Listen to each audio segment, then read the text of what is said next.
Shalom anak-anak. Apa kabar hari ini? Ya, semuanya sehat ya. Miss Vera mau panggil dulu yang kemarin marah nih karena namanya lupa Miss Vera sebutkan.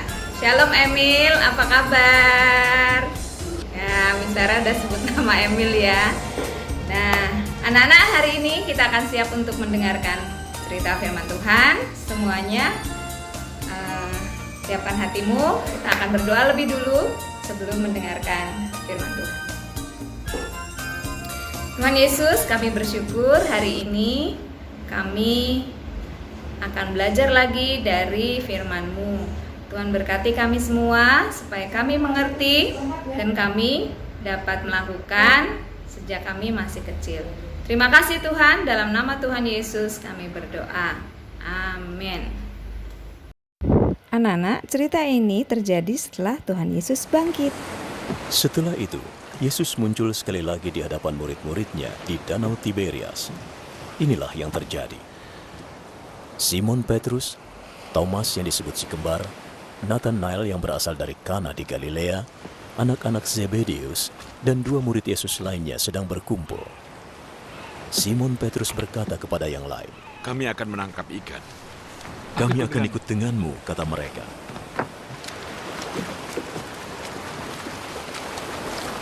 Mereka pergi naik perahu, tapi sepanjang malam mereka tidak dapat apa-apa.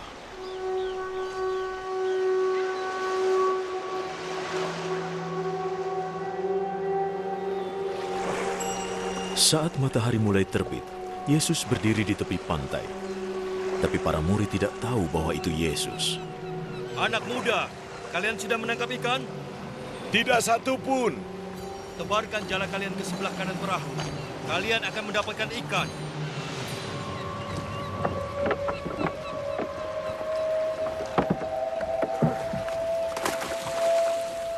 Lalu jala itu dilemparkan.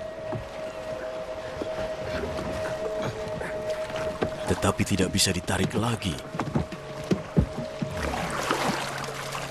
Sebab begitu banyak ikan di dalamnya.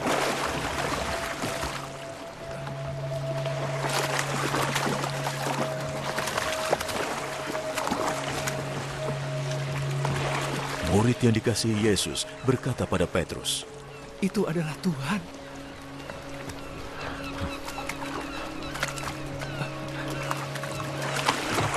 Ketika Petrus mendengar bahwa itu Tuhan, ia memakai bajunya lagi, sebab sebelumnya ia melepaskan pakaian dan terjun ke dalam air. Murid-murid lain menyusul ke darat dengan perahu dan menarik jala yang penuh ikan. Mereka tidak terlalu jauh dari daratan, kira-kira 100 meter. Ketika mereka turun dari perahu, mereka melihat ada bara api dengan ikan di atasnya dan juga roti.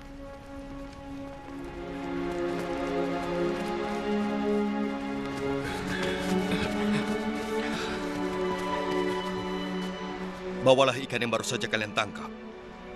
Simon Petrus naik ke perahu dan menarik jala yang penuh dengan ikan besar ke darat. Semuanya ada 153 ekor. Meskipun ikannya banyak, tetapi jalannya tidak robek. Mari, kita makan. Tidak seorang pun berani bertanya padanya, "Engkau siapa?" Sebab mereka tahu bahwa itu Tuhan. Yesus mendekati mereka, mengambil roti, memberinya pada mereka, begitu juga ikannya. Inilah ketiga kalinya Yesus menampakkan diri kepada murid-muridnya setelah ia bangkit dari kematian. Murid-murid Yesus taat kepada perintah Tuhan Yesus untuk menyebarkan jala di sebelah kanan perahu. Dan akhirnya mereka mendapat ikan yang begitu banyak. Padahal sudah semalaman loh mereka mencoba mencari ikan sendiri, tapi tidak dapat. Karena mereka taat kepada perintah Tuhan, mereka mendapatkan ikan yang sangat banyak. Nah anak-anak, kalian sudah mendengar bagaimana kalau kita taat, maka kita akan dapat berkat. Kalau taat kepada firman, taat kepada suara Tuhan Yesus, maka kita dapat yang terbaik. Demikian juga sebagai anak-anak Tuhan, kita juga harus taat loh sama apa yang dikatakan orang tua, dikatakan guru di sekolah, supaya hidup kita diberkati. Kenapa?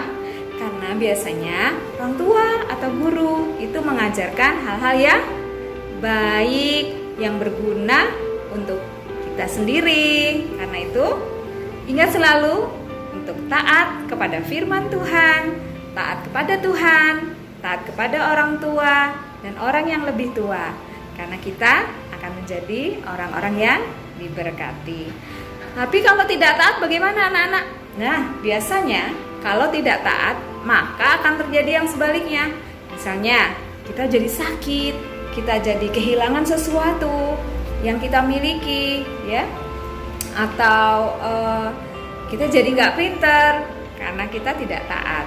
Nah, karena itu setiap anak-anak Tuhan yang mengasihi Tuhan hendaklah selalu taat, T-A-A-T, taat.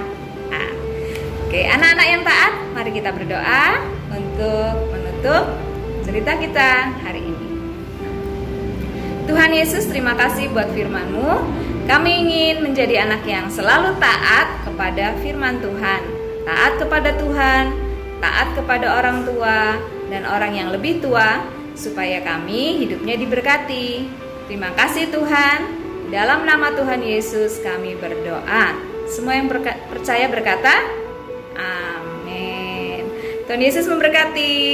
Shalom.